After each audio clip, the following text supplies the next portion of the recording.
Have you ever believed in ghosts? Well, I didn't until this job. You see, I've always believed that objects absorb the lives they witness. They become silent keepers of stories, memories frozen in place. My work is to listen to them, to mend their wounds. I found her in a forgotten corner of a shop that smelled of dust and decay. A porcelain doll, exquisitely crafted, but flawed. A single hairline crack marred the glassy perfection of her left eye. To me, it wasn't damage. It was character, a story waiting to be told. I named her Liliana. For a heartbeat, the face staring back wasn't mine. It was strangers pale and screaming in silent agony from behind my eyes. I needed to end it. I raised a trembling hand to my cheek and felt a familiar line. A thin, deep crack in my own skin. I am still stuck with me.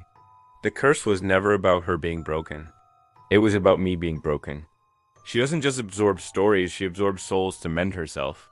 And my story, my fears, my pain, they became her story. I grabbed a hammer, the cold weight a grim comfort in my hand. I brought it down again and again and again. The sound of her shattering was like a scream.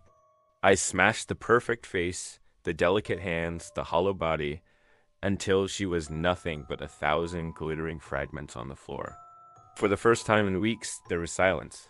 I thought I was free. Back in the sterile quiet of my workshop, I set her down to begin my work. They slid together, shards finding their mates, knitting themselves back into a whole. She wasn't just repaired. She was renewed perfect.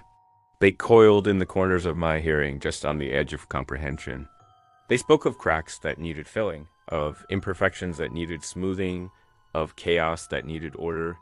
The voice was soft, childlike, but held the ancient coldness of the grave. It wasn't in my head.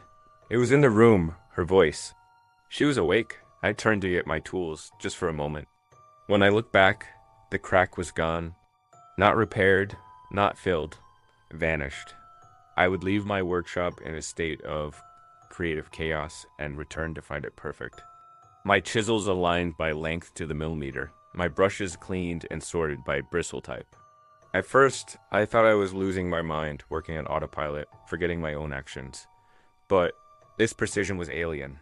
It was cold, obsessive, my mess was human. This order was something else. And always from the center of the sterile room, Liliana watched, as if it had never been there. I touched the spot. It was impossibly smooth. I told myself it was a trick of the light, a symptom of tired eyes, but a cold knot of unease tightened in my stomach. To confirm what my fractured mind was telling me, I stood before the hall mirror, the doll placed behind me. I watched her reflection, waiting, and then it happened. In the silvered glass, her tiny painted head turned. Her glassy eyes met mine. But when I spun around, my heart hammering against my ribs, she hadn't moved. She was still. The silence in my workshop was no longer empty. It was listening. The strangeness grew. Then the whispers started. Faint at first, like static from a dead radio channel. I needed to see it.